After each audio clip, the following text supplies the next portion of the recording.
चले वतन की ओर डाल के प्रेम की डोर। हम चले वतन की ओर डाल के प्रेम की डोर। बाबा खींच रहा है आज सहज ही अपनी ओर। हम चले वतन की ओर।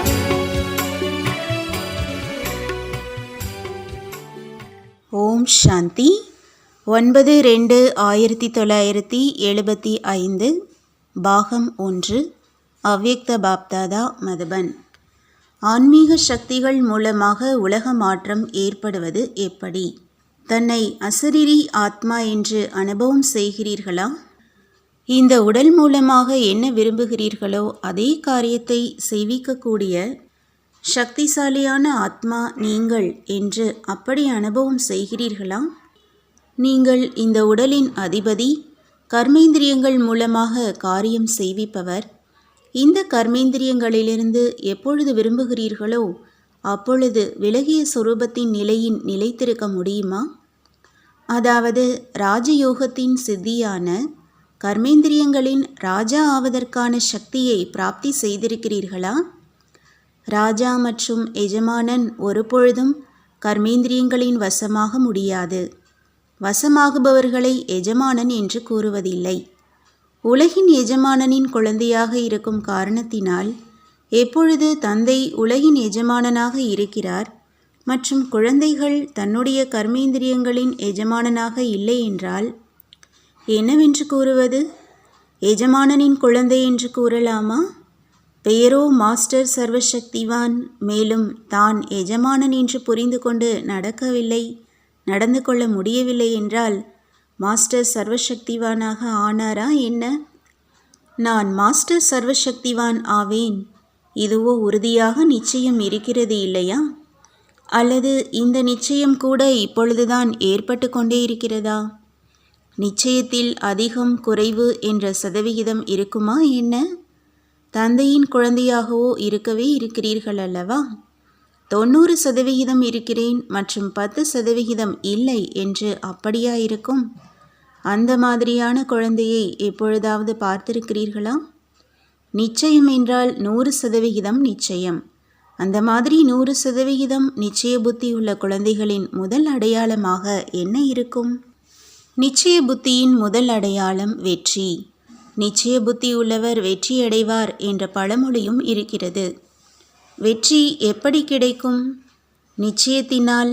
அப்படியானால் நான் மாஸ்டர் சர்வசக்திவான் என்ற இந்த நிச்சயத்தின் நினைவு நிரந்தரமாக இருக்கிறதா? நினைவின்றி பலம் எப்படி வரும்? வெற்றி அடைவதற்கான ஆதாரம் நினைவு ஆகும். ஒருவேளை நினைவு பலகீனமாக இருக்கிறது, நிரந்தரமாக இல்லை, மேலும் நினைவு சக்திசாலியாக இல்லை என்றால் எப்படி வெற்றியடைய முடியும்? எனவே முதலில் இந்த நிச்சயத்தை எப்பொழுதும் நினைவு சுரூபமாக ஆக்க வேண்டியதாக இருக்கிறது. எப்படி நாள் முழுவதுமான நடவடிக்கைகளினிடையே லௌகீக தொழில் மற்றும் லௌகீக சம்பந்தம் எப்பொழுதுமே நினைவில் இருக்கத்தான் செய்கிறது அல்லவா? அந்த நினைவின் மூலம் நாம் அந்த மாதிரி குடும்பத்தைச் சேர்ந்தவன், அந்த மாதிரி தொழில் செய்பவன் என்ற பலம் வருகிறது. அதே போலவே இந்த மர்ஜீவா பிராமண பிறப்பின் சம்பந்தம் தொழில் மற்றும் தன்னுடைய சொரூபமாக என்ன இருக்கிறதோ அது எப்பொழுதும் நினைவில் இருக்க வேண்டும். நினைவு பலகீனமாக ஆகும் காரணத்தினால் வெற்றி தென்படுவதில்லை. வெற்றி ஏற்படட்டும் என்று அதை எதிர்பார்த்து கொண்டு மட்டும் நேரத்தை இழக்காதீர்கள். மாறாக வெற்றி அடைவதற்கான என்ன அஸ்திவாரம் இருக்கிறதோ அதை உறுதியாக வையுங்கள். மார்க்கத்தை முடிவு செய்வதற்கு முன்பு முதலில் இலக்கை சென்றடைந்து விடலாம் என்று யாராவது நினைத்தார்கள் என்றால் அது நடக்க முடியுமா? வழியை அவசியம் முடிவு செய்ய வேண்டும். அப்படி இலக்குதான் வெற்றி மற்றும் மார்க்கம் நிரந்தர நினைவு. அப்படியானால் இந்த மார்க்கத்தை முடிவு செய்கிறீர்களா அல்லது இலக்கு தென்படட்டுமே என்று எதிர்பார்ப்பில் இருக்கிறீர்களா? கிடைத்திருக்கும் இறை லாட்டரியை ஒருவேளை முழுமையாக காரியத்தில் கொண்டு வரவில்லை என்றால் குஷி மற்றும் சக்தியின் அனுபவத்தை எப்படி செய்வோம் என்று எப்பொழுதும் யோசிக்க வேண்டும். லாட்டரியோ கிடைத்திருக்கிறது, ஆனால் அதை உபயோகிப்பது, அதாவது வாழ்க்கையில் கொண்டு வருவது என்ற இது இல்லாமல் சுகத்தின் ஆனந்தம் மற்றும் வெற்றியடைபவராவதற்கான குஷியின் அனுபவத்தை செய்ய முடியாது.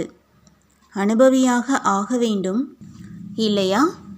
அனுபவம் வாழ்க்கையின் முக்கியமான பொக்கிஷமாகும். லௌகிக்கத்திலும் கூட அனுபவி ஆத்மா முக்கியமானவராக வர்ணிக்கப்படுகிறார். இந்த ஈஸ்வரிய மார்க்கத்திலும் அனுபவி ஆத்மாவாக ஆக வேண்டும். என்ன சொன்னீர்களோ அந்த அனுபவத்தை செய்தீர்களா? நான் மாஸ்டர் சர்வசக்திவான் என்று நினைக்கிறீர்கள், ஆனால் இதன் அனுபவமும் செய்தீர்களா? அனுபவமோ ஆகியே விடும். முன்னேறி சென்று கொண்டுதான் இருக்கிறோம் என்று அப்படி இல்லை. எதுவரை ஏதாவது காரியம் செய்வதற்கான தேதியை நிர்ணயம் செய்யவில்லையோ அதுவரை முயற்சி தீவிரமானதாக ஆக முடியாது. எந்த ஒரு லௌகீக மற்றும் அலௌகீக காரியத்தின் தேதி நிச்சயிக்கப்பட்ட பிறகு தானாகவே பலம் வந்துவிடுகிறது. இந்த தேதிக்குள் காரியத்தை முடிக்க வேண்டும் என்று தெரியும். தேதியை நினைவில் வைப்பதினால் காரியத்தின் வேகமும் அதே மாதிரி இருக்கிறது. நாளை முடிக்க வேண்டும் என்றால் வேகம் அந்த மாதிரியே இருக்குமா? இந்த ஞானத்தின் முக்கியமான ஸ்லோகனை இப்பொழுது இல்லையேல் எப்பொழுதும் இல்லை. இதனுடைய தேதி நாளை அல்லது மறுநாளோ ஆவதில்லை. அதனுடைய தேதி இப்பொழுதே நிச்சயிக்கப்படுகிறது. 1 மணி நேரத்திற்கு பிறகு கூட இல்லை. எனவே இதை செய்துதான் ஆக வேண்டும் என்று எவ்வளவு நிச்சயம் வைப்பீர்களோ, செய்வோம், செய்யத்தானே வேண்டும் என்று அப்படி இல்லை. இதுதான் உறுதியான எண்ணமாகும். உறுதியான எண்ணமின்றி உறுதித்தன்மை வராது. மேலும் முயற்சி செய்வதற்கான நேரமோ இன்னும் எவ்வளவு குறைவாக இருக்கிறது? அதிகமான நேரம் தென்படுகிறதா என்ன? நேரத்தின் சிந்தனையோ வைக்க வேண்டும் அல்லவா? பிராப்தி எவ்வளவு காலத்திற்கானது என்று இதையும் யோசியுங்கள். 2 யுகங்களுக்கான பிராப்தி இல்லையா? இந்த முயற்சியின் பிராப்திக்கான நேரம் எவ்வளவு குறைவாக இருக்கிறது? இது எப்பொழுதும் நினைவில் இருக்க வேண்டும். வெகு காலத்தின் பிராப்தியை அடைய வேண்டும் என்றால் முயற்சியும் வெகு காலத்தினுடையது தேவையாக இருக்கிறது. ஒருவேளை கடைசி நேரத்தில் முயற்சி செய்தீர்கள் என்றால் பிராப்தியும் கடைசியினுடையதுதான் கிடைக்கும். முதலில் முயற்சி இல்லை மற்றும் பிராப்தி முதலானது வேண்டுமா? கடைசியில் மிச்சம் மீதி இருப்பது கிடைப்பதினால் என்னவாகும்? எப்படி பிராப்தி அடைவதின் லட்சியம் முதல் நிலையை அடைவதாக இருக்கிறதோ அதேபோல் முயற்சியும் அப்படி செய்யுங்கள். ஏதாவது விஷயம் எதிரில் வருகிறது என்றால், எப்படி வழியில் சென்று கொண்டிருக்கும் போது அநேக சைட் சீன்கள் வருகிறது, அதேபோல் இதையும் சைட் சீன் என்று நினைத்து கொள்ளுங்கள். ஆனால் யார் இலக்கை அடைபவராக இருப்பாரோ அவர் இவற்றை பார்ப்பதே இல்லை. அவருடைய புத்தியில் இலக்கை அடைவதின் பிராப்தி மட்டும்தான் இருக்கும். அப்படி இங்கேயும் புத்தியில் லட்சியத்தை வைக்க வேண்டுமே அன்றி அந்த விஷயங்களை அல்ல. ஒருவேளை சின்னஞ்சிறு விஷயத்தை பார்ப்பதிலேயே நேரத்தை இழந்தீர்கள் என்றால் சரியான நேரத்தில் இலக்கை சென்றடைய முடியாது. எனவே இப்பொழுது திடத்தன்மையை கொண்டு வருவதற்கான நேரமாகும். இல்லையென்றால் கொஞ்ச காலத்திற்கு பிறகு அந்த நேரத்தில் என்ன செய்ய வேண்டியது இருந்ததோ அதை செய்யவில்லை என்று இந்த நேரத்தையும் நினைவு செய்ய வேண்டியதாக இருக்கும். பின்னால் யோசிப்பதற்கு முன்பு ஏன் நேரத்தை மாற்றிவிடக்கூடாது? உலகின் மாற்றத்திற்கு நீங்கள் பொறுப்பாளராக இருக்கிறீர்கள். எது தந்தையின் காரியமாக இருக்கிறதோ அதனுடன் தன்னையும் பொறுப்பாளர் என்று புரிந்து கொள்ளுங்கள். உலகில் சுயம் நீங்களும் இருக்கிறீர்கள் இல்லையா? உலகை மாற்றம் செய்பவர்களுக்கு முதலில் தன்னை மாற்றம் செய்ய வேண்டியதாக இருக்கும். எப்பொழுது நான் இருப்பதே உலகை மாற்றம் செய்யும் காரியத்திற்கு பொறுப்பாளர் என்றால் தன்னை மாற்றம் செய்வது என்ன பெரிய விஷயம்? அப்படி உடனேயே மாற்றம் செய்வதற்கான சக்தி வந்துவிடும்.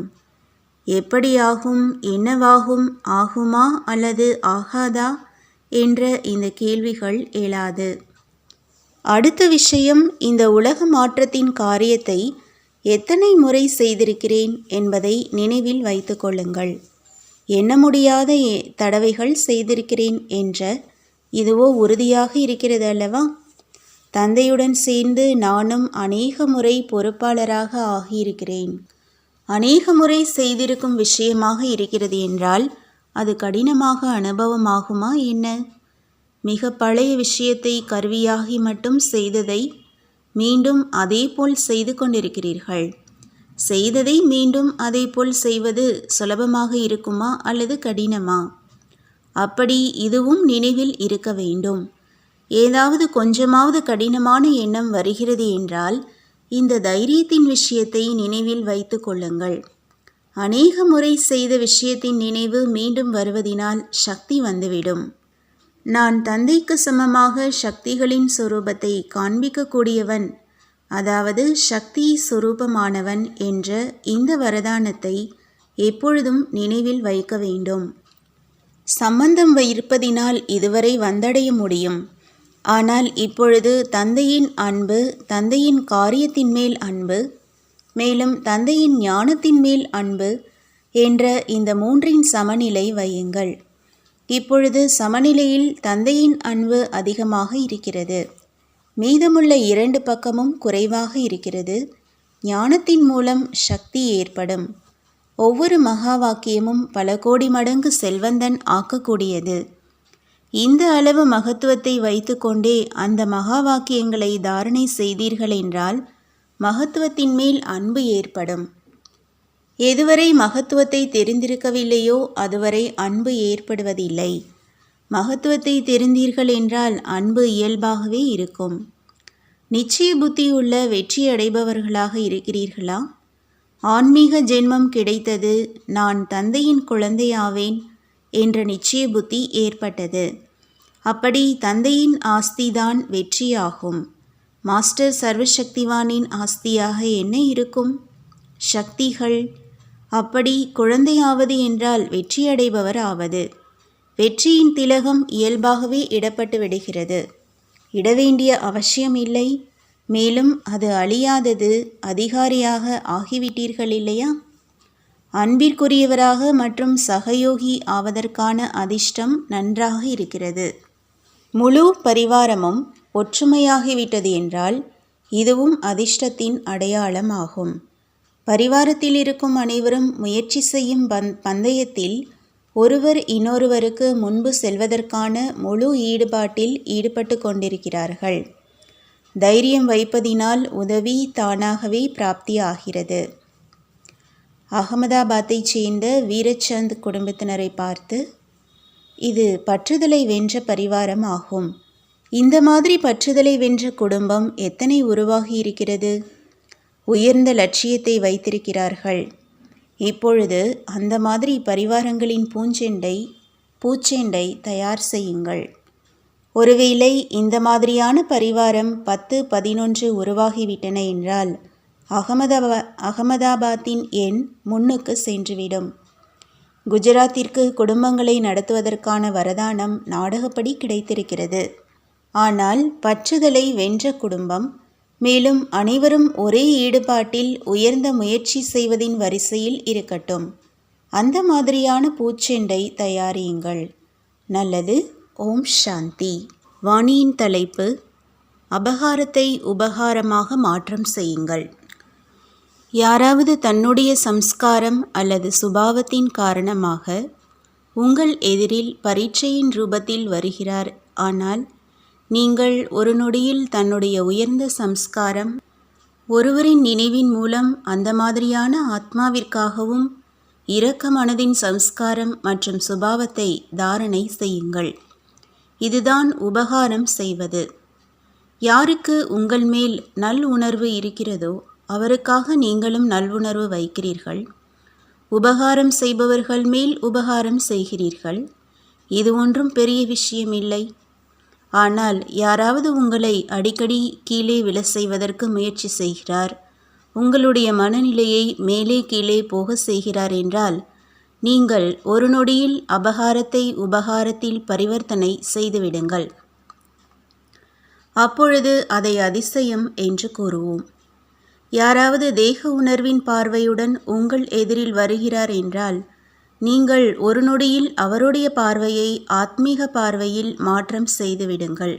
சிலர் கீழே தள்ளிவிடும் உணர்வோடு மற்றும் தன்னுடைய தீய சேர்க்கையில் கொண்டு வருவதற்கான பார்வையோடு எதிரே வருகிறார் என்றால் நீங்கள் அவரை எப்பொழுதும் உயர்ந்த சேர்க்கையின் ஆதாரத்தினால் தீய சேர்க்கையிலிருந்து விடுவித்து உயர்ந்த சேர்க்கையில் இருப்பவராக ஆக்கிவிடுங்கள். இப்படி மாற்றம் செய்வதற்கான வழி தெரிவதினால் ஒருபொழுதும் தடையினால் தோல்வியடைய மாட்டீர்கள். நெருக்கத்தில் வருபவர்கள் உங்களுடைய இந்த சூக்ஷ்ம உயர்ந்த சேவையின் மேல் பலியாகி விடுவார்கள். யாராவது தினசரி உங்களை நிந்தனை செய்கிறார், அவர் எப்பொழுதும் தீமை செய்து கொண்டிருக்கிறார், நீங்கள் அவரிடமிருந்து விலகி செல்வதற்கு பதிலாக அவருக்கும் நன்மை செய்து கொண்டே இருங்கள். இதுதான் ஞானம் நிறைந்த ஆத்மாவாகிய உங்களுடைய கடமையாகும். எப்படி தந்தையின் மகிமையில் விசேஷமாக இரக்க மனமுடையவர் என்று மகிமை செய்யப்பட்டிருக்கிறது. பாரதத்திலும் வெளிநாட்டிலும் பாபாவின் எதிரில் சென்றால் இரக்கம் நிறைந்தவர், கருணை நிறைந்தவர் என்று கூறுவார்கள். அப்படி நீங்கள் அனைவரும் மாஸ்டர் இரக்க மனமுடையவர்கள். அப்படி இரக்க மனமுடையவராகி அனைவருக்கும் உபகாரம் செய்யுங்கள். குழுவில் மற்றவர்களின் தவறை தன்னுடைய தவறு என்று புரிந்து கொள்வது இதுதான் ஒற்றுமையை உறுதியாக்குவதாகும்.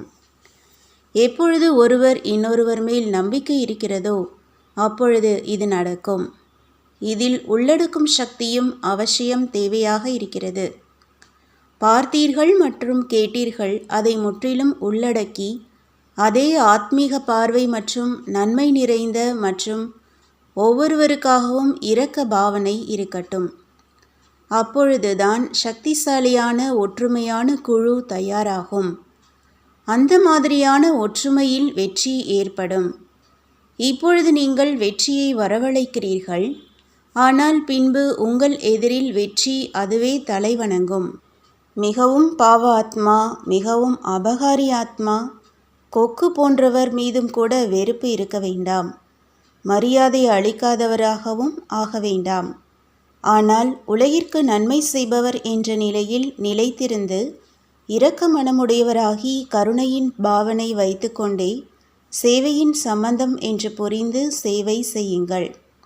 இவ்வளவு நம்பிக்கை இழந்தவர்களுக்கு சேவை செய்தீர்கள் என்றால் அந்த அளவே உயர்ந்த பரிசுக்கான அதிகாரி ஆவீர்கள். மேலும் பெயர் புகழ் பெற்று உலகிற்கு நன்மை செய்பவர் என்று பாராட்டப்படுவீர்கள். அமைதியை ஸ்தாபனை செய்பவர் என்ற பரிசும் கிடைக்கும்.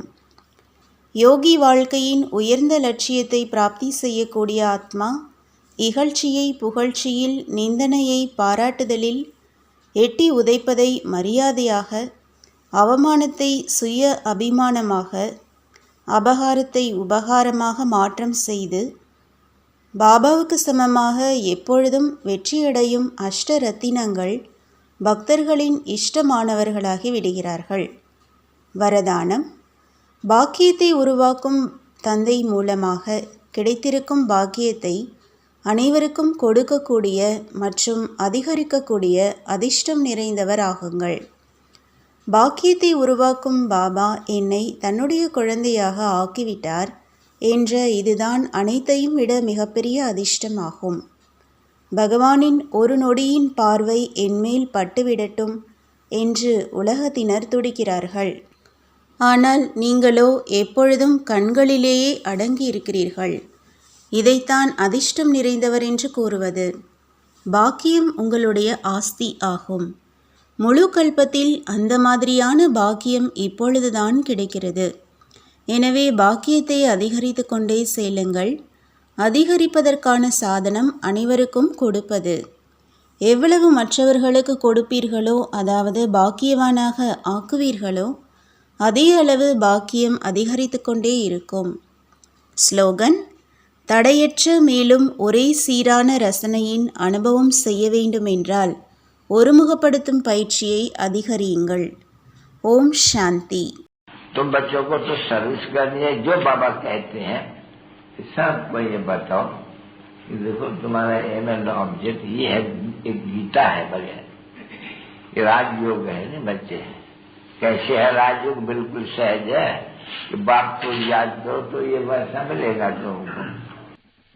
ओम शांति।